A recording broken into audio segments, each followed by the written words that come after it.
کیا تم دیکھ نہیں رہے ابن ولید چپ سا ہو گیا ہے؟ ایک سالار اپنے ساتھی سے کہہ رہا تھا، خدا کی قسم میں نہیں مانوں گا کہ ابن ولید تھک گیا ہے یا مسلسل مارکوں سے اکتا گیا ہے، اور میں یہ بھی نہیں مانوں گا کہ ابن ولید ڈر گیا ہے کہ وہ اپنے مستقر سے اتنی دور دشمن کے ملک میں آ گیا ہے۔ دوسرے سالار نے کہا، لیکن میں اسے کسی سوچ میں ڈوبا ہوا ضرور دیکھ رہا ہوں۔ ہاں، وہ کچھ اور سوچ رہا ہے۔ پوچھ نہ لیں؟ ہم نہیں پوچھیں گے تو اور کون پوچھے گا؟ خالد رضی اللہ عنہ سوچ میں ڈوب ہی جایا کرتے تھے۔ یہ ایک مارکے کی فراغت کے بعد اگلے مارکے کی سوچ ہوتی تھی۔ وہ سوچ سمجھ کر اور تمام تر دماغی قوتوں کو بروئے کار لا کر لڑا کرتے تھے۔ دشمن کے پاس بے پناہ جنگی قوت تھی۔ وہ گہری سوچ کے بغیر اپنی فوج کی برتری اور افراد کے بلبوتے پر بھی لڑ سکتا تھا۔ مسلمان ایسا خطرہ مول نہیں لے سکتے تھے۔ ان کی تعداد کسی بھی مارکے میں 18,000 سے زیادہ نہیں تھی۔ ان کی تعداد 15 اور 18,000 کے درمیان رہتی تھی۔ ایک ایک مجاہد کا مقابلہ 3 سے 6 کفار سے ہوتا تھا، لہٰذا انہیں عقل اور ہوش مندی کی جنگ لڑنی پڑتی تھی۔ ایسی عقل اور ہوش مندی میں خالد رضی اللہ عنہ کا کوئی ثانی نہ تھا۔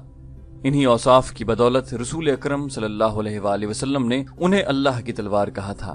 جذبہ تو خالد رضی اللہ عنہ میں تھا ہی، لیکن انہیں دماغ زیادہ لڑانا پڑتا تھا۔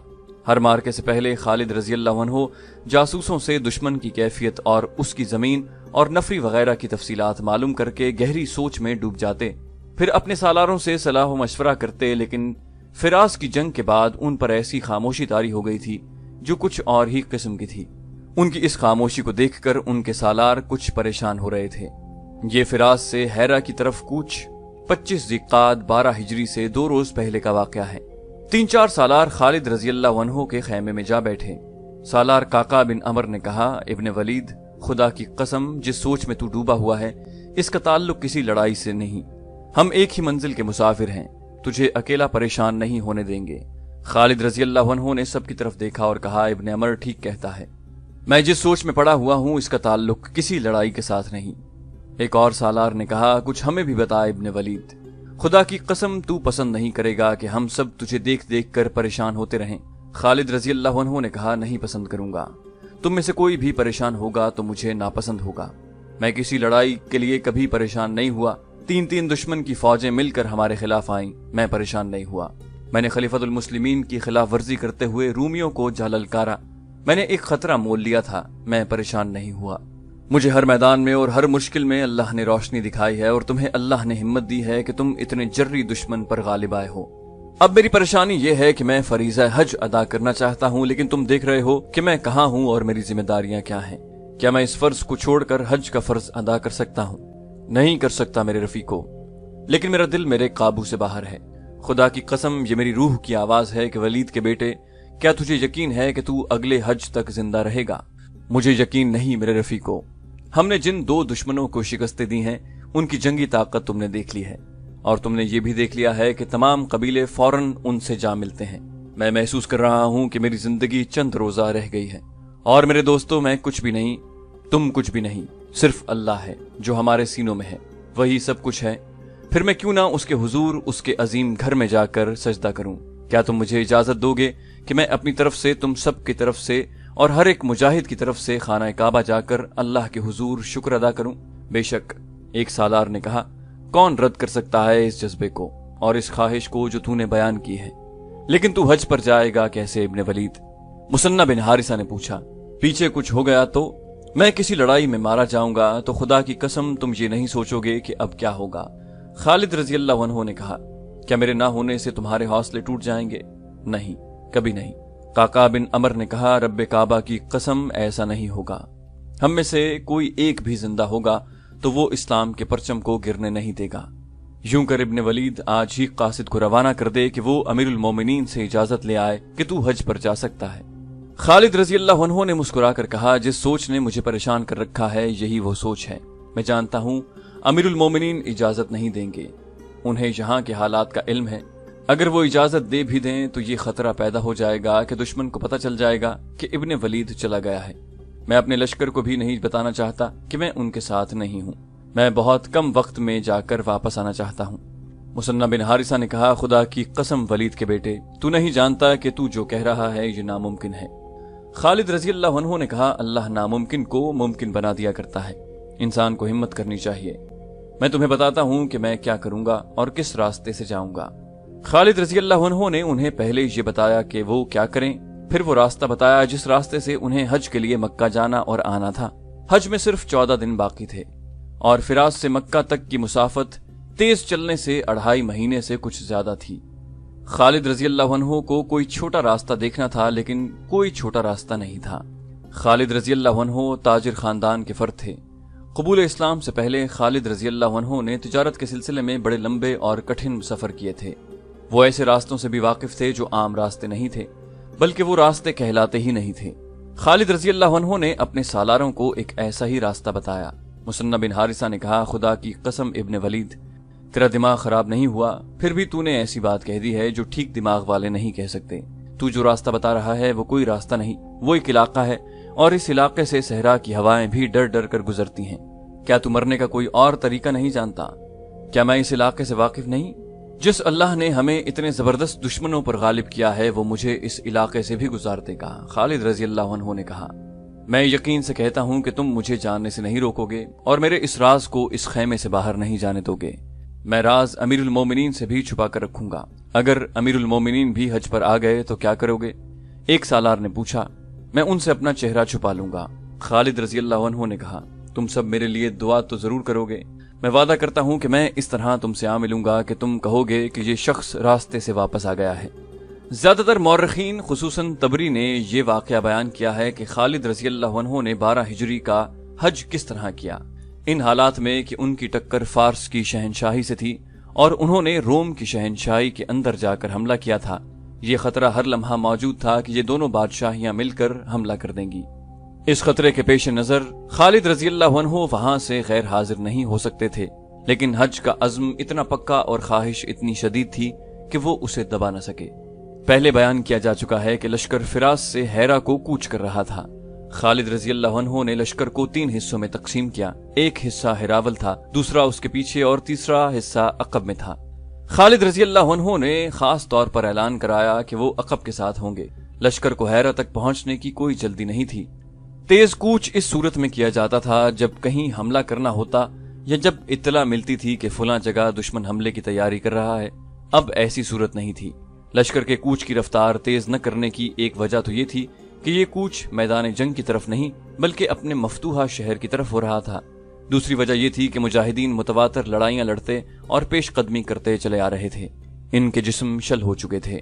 خالد رضی اللہ عنہ نے کوچ معمولی رفتار سے کرنے کا حکم اور ایک اور وجہ سے بھی دیا۔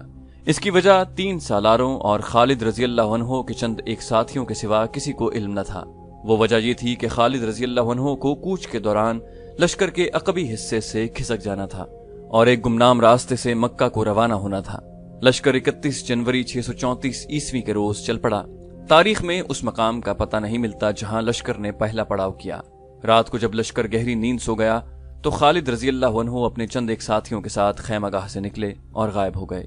کسی بھی مورخ نے ان کے ساتھیوں کے نام نہیں لکھے جو ان کے ساتھ حج کرنے گئے تھے۔ خالد رضی اللہ عنہ اور ان کے ساتھی اونٹوں پر سوار تھے۔ جس علاقے میں سے انہیں گزرنا تھا وہاں سے صرف اونٹ ہی گزر سکتا تھا، گھوڑا بھی جواب دے جاتا تھا۔ صحراؤں میں بعض علاقے بے حد دشوار ہوتے ہیں، مسافر ادھر سے گزرنے کی جرت نہیں کرتے تھے۔ صحرائی قزاق اور بڑے پیمانے پر رہزنی کرنے والے انہی علاقوں میں رہتے تھے اور لوٹ مار کا مال وہیں رکھتے تھے۔ ان میں کچھ علاقے ایسے خوفناک تھے کہ قزاق اور رہزن بھی ان میں داخل ہونے کی جرت نہیں کرتے تھے۔ اس دور میں صحرا کے جس علاقے کو دشوار گزار اور خطرناک کہنا ہوتا تھا تو کہا جاتا تھا کہ وہاں تو ڈاکو اور رہزن بھی نہیں جاتے۔ خالد رضی اللہ عنہ نے مکہ تک جلدی پہنچنے کا جو راستہ اختیار کیا تھا وہ ایسا ہی تھا جہاں ڈاکو اور رہزن بھی نہیں جاتے تھے۔ اتنے خطرناک اور وسیع علاقے سے زندہ گزر جانا ایک کارنامہ تھا، لیکن خالد رضی اللہ عنہ دنوں کی مسافت منٹوں میں طے کرنے کی کوشش میں تھے۔ انہیں صرف یہ سہولت حاصل تھی کہ موسم سردیوں کا تھا، لیکن سینکڑوں میلوں تک پانی کا نام و نشان نہ تھا۔ اس علاقے میں ایک اور خطرہ ریت اور مٹی کے ان ٹیلوں کا تھا جن کی شکلیں عجیب و غریب تھیں۔ یہ کئی میل وسیع نشیب میں کھڑے تھے، بعض چٹانوں کی طرح چوڑے تھے، بعض گول اور بعض ستونوں کی طرح اوپر کو اٹھے ہوئے تھے۔ ایسے نشیب بھول بھلیوں کی طرح تھے، ان میں بھٹک جانے کا خطرہ زیادہ تھا۔ گھوم پھر کر انسان وہیں کا وہیں رہتا تھا اور سمجھتا تھا کہ وہ بہت فاصلہ طے کر آیا ہے، حتیٰ کہ وہ ایک جگہ ہی چلتا اور مڑتا اور تھک کر چور ہو جاتا۔ پانی پی پی کر پانی کا ذخیرہ بھی وہیں ختم ہو جاتا۔ اس دور کی تحریروں سے پتہ چلتا ہے کہ صحرا کے اس حصے کی صعوبتیں، دشواریاں اور وہاں کے خطرے ایسے تھے جو دیکھے بغیر انسان کے تصور میں نہیں آ سکتے تھے۔ کئی جگہوں پر اونٹ یوں بدک گئے جیسے انہوں نے کوئی ایسی چیز دیکھ لی ہو جو انسانوں کو نظر نہیں آ سکتی تھی۔ اونٹ صحرائی جانور ہونے کی وجہ سے اس پانی کی بو بھی پا لیتا ہے جو زمین کے نیچے ہوتا ہے۔ کہیں چشمہ ہو جو نظر نہ آتا ہو، اونٹ اپنے آپ اس طرف چل پڑتا ہے۔ اونٹ خطروں کو بھی دور سے سونگھ لیتا ہے۔ خالد رضی اللہ عنہ کے مختصر سے قافلے کے اونٹ کئی جگہوں پر بت گئے۔ ان کے سواروں نے ادھر ادھر اور نیچے دیکھا مگر انہیں کچھ بھی نظر نہ آیا۔ زیادہ خطرہ صحرائی سانپ کا تھا جو 1.5 یا زیادہ سے زیادہ 2 بالشت کا ہوتا ہے۔ یہ دنیا کے دوسرے ملکوں کے سانپوں کی طرح آگے کو نہیں رینگتا بلکہ پہلو کی طرف رینگتا ہے۔ انسان یا جانور کو ڈس لے تو 2-4 منٹوں میں موت واقع ہو جاتی ہے۔ صحرائی بچھو اس سانپ کی طرح زہریلا ہوتا ہے۔ ایک مورخ یعقوبی نے خالد رضی اللہ عنہ کے اس سفر کو بیان کرتے ہوئے حیرت کا اظہار کیا ہے۔ اس نے اپنے دور کے کسی عالم کا حوالہ دیکھ کر لکھا ہے کہ ایک معجزے وہ تھے جو خدا نے پیغمبروں کو دکھائے، اور خالد رضی اللہ عنہ کا یہ سفر ان معجزوں میں سے تھا جو انسان اپنی خداداد قوتوں سے کر دکھایا کرتے ہیں۔ خالد رضی اللہ عنہ اپنے ساتھیوں سمیت بروقت مکہ پہنچ گئے۔ انہیں اس خبر نے پریشان کر دیا کہ خلیفۃ المسلمین ابوبکر صدیق رضی اللہ عنہ بھی فرائض حج کی ادائیگی کے لیے آئے ہوئے ہیں۔ خالد رضی اللہ عنہ نے سنت کے مطابق اپنا سر استرے سے منڈوایا۔ انہوں نے اپنے ساتھیوں سے کہا کہ وہ اپنے چہرے چھپا کر رکھیں تاکہ انہیں کوئی پہچان نہ سکے۔ فریضہ حج ادا کر کے خالد رضی اللہ عنہ نے بڑی تیزی سے پانی اور دیگر زاد راہ اکٹھا کیا اور واپسی کے سفر کو روانہ ہو گئے۔ یوں کہنا غلط نہ ہوگا کہ وہ ایک بار پھر موت کی وادی میں داخل ہو گئے۔ تمام مورخ متفقہ طور پر لکھتے ہیں کہ خالد رضی اللہ عنہ اس وقت حیرہ پہنچے جب فراز سے چلا ہوا ان کا لشکر حیرہ میں داخل ہو رہا تھا۔ لشکر کا عقبی حصہ جس کے ساتھ خالد رضی اللہ عنہ کو ہونا چاہیے تھا وہ ابھی حیرہ سے کچھ دور تھا۔ خالد رضی اللہ عنہ خاموشی سے عقبی حصے سے جا ملے اور حیرہ میں اس انداز سے داخل ہوئے جیسے وہ فراز سے آ رہے ہوں۔ مورخوں نے لکھا ہے کہ لشکر نے جب دیکھا کہ ان کے سالار اعلیٰ خالد رضی اللہ عنہ اور چند اور افراد کے سر استرے سے صاف کیے ہوئے ہیں تو لشکر میں چہ مگویاں ہونے لگیں، لیکن سر منڈوانا کوئی عجیب چیز نہیں تھی۔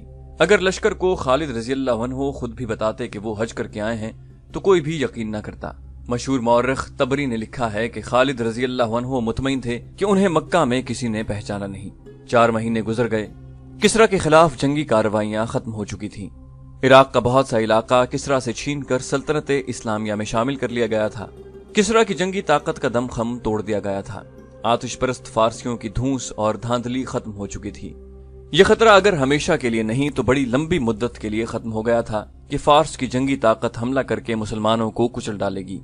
فارس آتش پرستوں کے نامور جرنیل، قارن، ہرمز، بہمن جازویہ، اندرزگر، روزبا اور زرمہر اور دوسرے جن کی جنگی اہلیت اور دہشت مشہور تھی، خالد رضی اللہ عنہ اور ان کے مجاہدین کے ہاتھوں مختلف مارکوں میں مارے گئے تھے۔